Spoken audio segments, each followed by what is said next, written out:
नमस्कार दोस्तों, एक बार फिर से आप सभी का कल्याणी आईएएस एकेडमी के ऑनलाइन प्लेटफॉर्म पर बहुत-बहुत स्वागत है। पिछले लेक्चर में हम लोगों ने तुगलक वंश को पढ़ा था। आज तुगलक वंश के बाद हम लोग सैयद वंश को पढ़ेंगे। दिल्ली सल्तनत में तुगलक वंश के बाद सैयद वंश आता है। सैयद वंश में कुल 4 शासक देखने को मिले थे। सैयद वंश का जो समय था वह मात्र 37 वर्षों का रहा है। इन 4 शासकों में खिज्र खां जो है वह इस वंश का संस्थापक भी था और प्रथम शासक भी। खिज्र खां की मृत्यु के बाद यहाँ का शासक जो है मुबारक शाह बनता है और मुबारक शाह की मृत्यु के बाद मोहम्मद शाह और मोहम्मद शाह की मृत्यु के बाद अलाउद्दीन हसन शाह जो कि इस वंश का अंतिम शासक भी हो जाता है। जब हम लोग सैयद वंश की बात करते हैं और यहाँ के जो शासक हुए उनके द्वारा सुल्तान की उपाधि नहीं ली गई, उनके द्वारा रैयत-ए-आला की उपाधि ली गई थी। अगर मैं खिज्र खां की बात करूं, जो कि इस वंश का संस्थापक था, तो उसके द्वारा सुल्तान की उपाधि नहीं ली गई थी और वह रैयत-ए-आला की उपाधि से ही संतुष्ट रहा था। अगर हम लोग बात करें सैयद वंश के बारे में हमें जानकारी कहाँ से प्राप्त होती है, तो सैयद वंश के बारे में जानकारी हमें तारीख मुबारक शाही से प्राप्त होती जो कि याहिया बिन सरिंदी के द्वारा लिखा गया था और यह एकमात्र स्रोत है जिससे कि हमें सैयद वंश के बारे में जानकारी प्राप्त होती है। तो ये दो बहुत इंपॉर्टेंट क्वेश्चन यहाँ से निकल के आते हैं कि सैयद वंश के शासकों के द्वारा कौन सी उपाधि ली हुई थी, तो वह थी रैयत-ए-आला की उपाधि और हमें इस वंश के बारे में जानकारी कहाँ से मिलती है, तो वह याहिया बिन सरिंदी के द्वारा लिखा हुआ तारीख मुबारक शाही है जो कि एकमात्र सोर्स है जिससे कि हमें सैयद वंश के बारे में जानकारी मिलती है। आइए अब हम लोग खिज्र खां के बारे में पढ़ते हैं जो कि इस वंश का प्रथम शासक और संस्थापक हुआ जिसका समय जो है हमें 1414 से 1421 के बीच में देखने को मिलता है। तो खिज्र खां जैसा कि मैंने आपको बताया था कि उसके द्वारा सुल्तान की उपाधि नहीं ली गई थी और वह रैयत-ए-आला की उपाधि से ही संतुष्ट रहा था। अगर हम उसके सिक्कों की बात करें तो उसके सिक्कों पर हमें तैमूर और शाहरुख लिखा हुआ देखने को मिलता है। तो तैमूर का पुत्र शाहरुख था और खिज्र खां जो है तैमूर को लगातार भेंट इत्यादि भेजा करता था। सैयद वंश का जो शासक खिज्र खां था इसके द्वारा खुतबा पढ़वाया गया लेकिन शाहरुख के नाम का इसने खुतबा पढ़वाया था जो कि तैमूर का ही पुत्र था। चलिए अब हम लोग खिज्र खां के प्रारंभिक जीवन के बारे में भी बात करते हैं।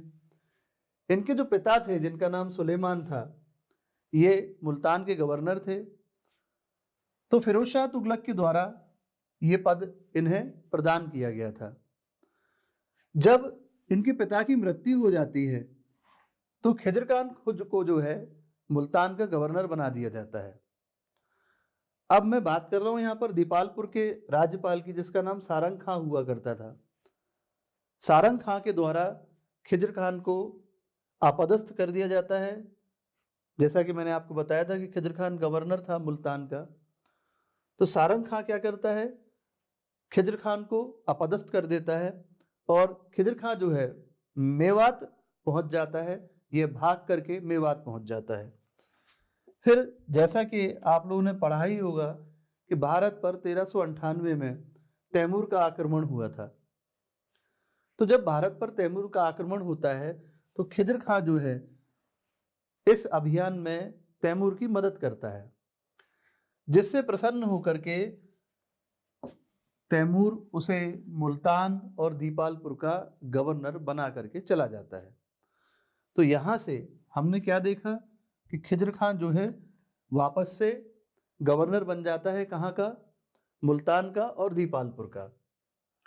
खिज्र खां 1414 में जब शासक बनता है तो उस समय यहाँ की परिस्थितियां बड़ी ही विकट थीं।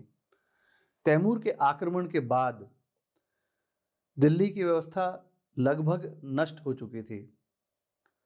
छोटे छोटे कई प्रांत या आप राज्य बोल सकते हैं जैसे कटेहर, बदायूं, ग्वालियर, कंपिल, सीहोर, ये अत्यंत अशांत हो चुके थे।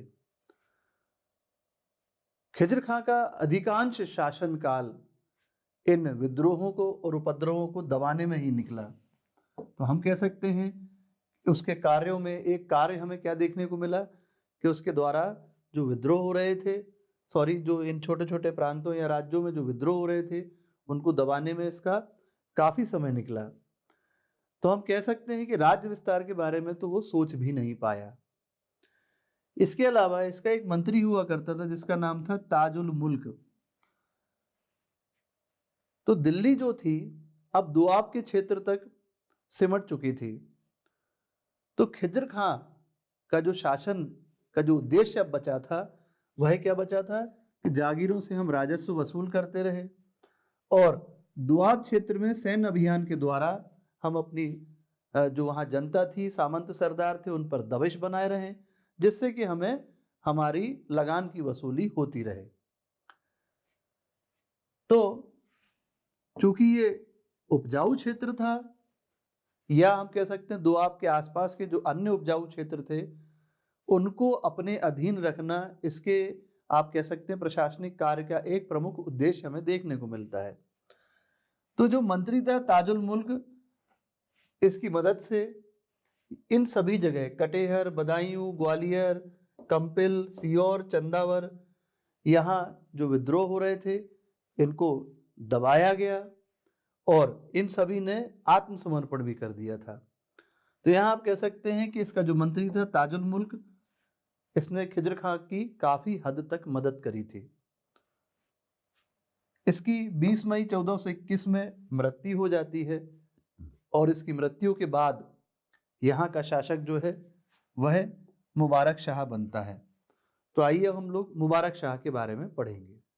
खिज्र खां के बाद सैयद वंश का शासक मुबारक शाह हुआ, जिसका समय हमें 1421 से 1423 के बीच देखने को मिलता है। मुबारक शाह के द्वारा शाह की उपाधि ली गई और स्वयं को इसने सुल्तान भी घोषित किया था।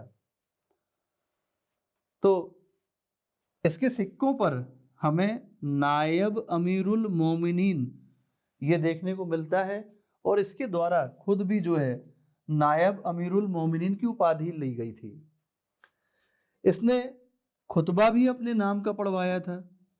जैसा कि हमने देखा था कि खिज्र खां ने जो है अपने नाम का खुतबा नहीं पढ़वाया था, लेकिन मुबारक शाह ने अपने नाम का खुतबा भी पढ़वाया था।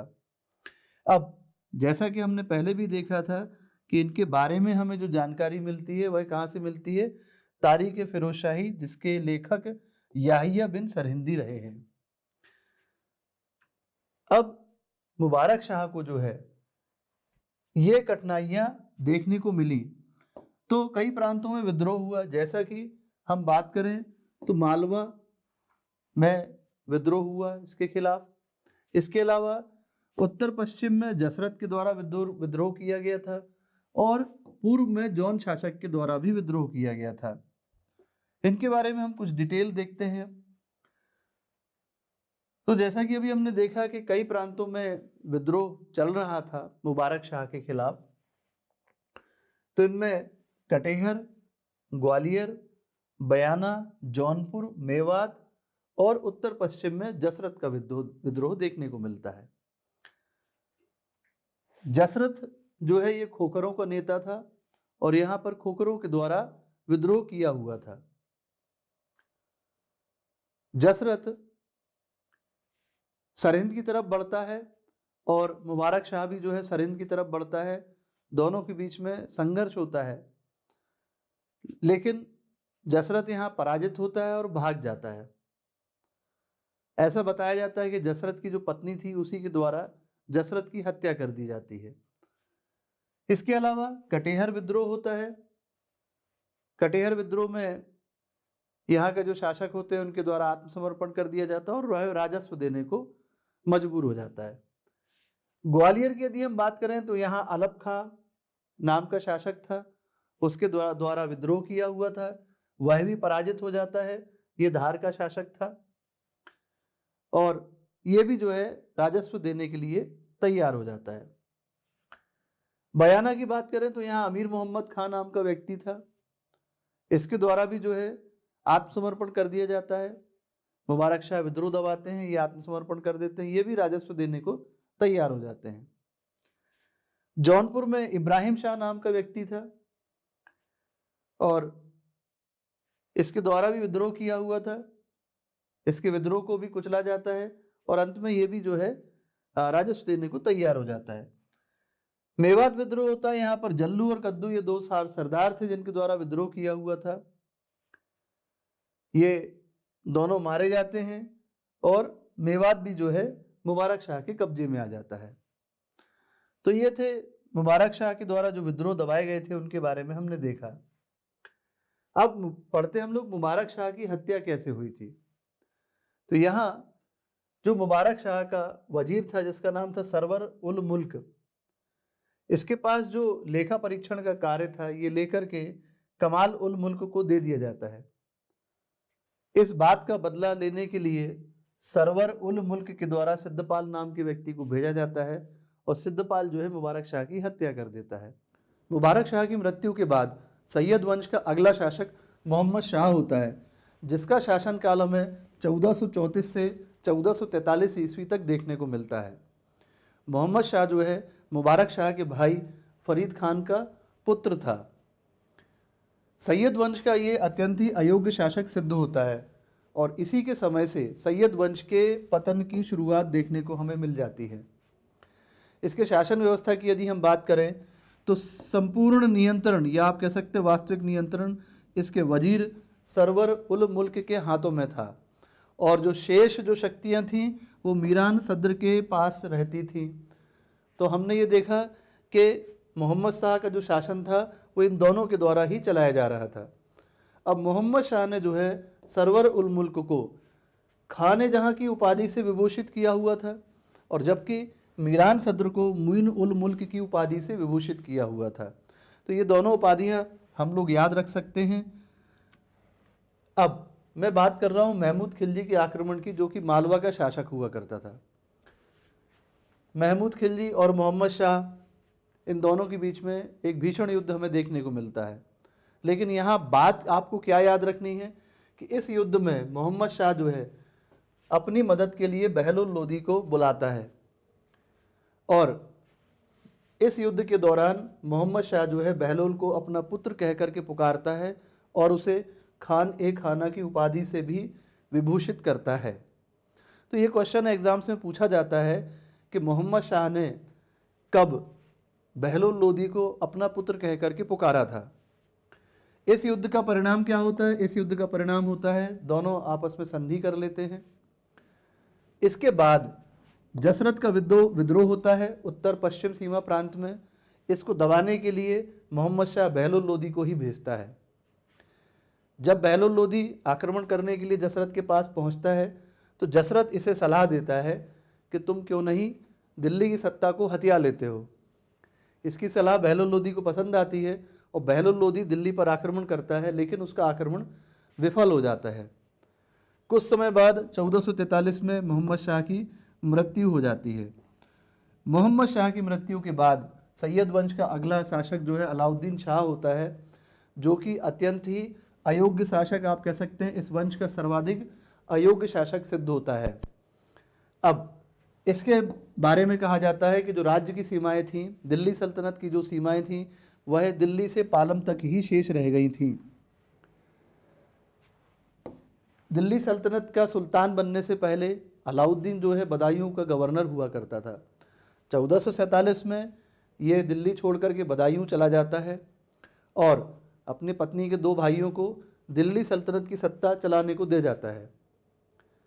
दोनों भाइयों में आपस में झगड़ा होता है, एक की मृत्यु हो जाती है और दिल्ली के लोग जो हैं इसको स्वीकार नहीं करते हैं और बहलोल लोदी को शासन की बागडोर संभालने के लिए निमंत्रण देते हैं।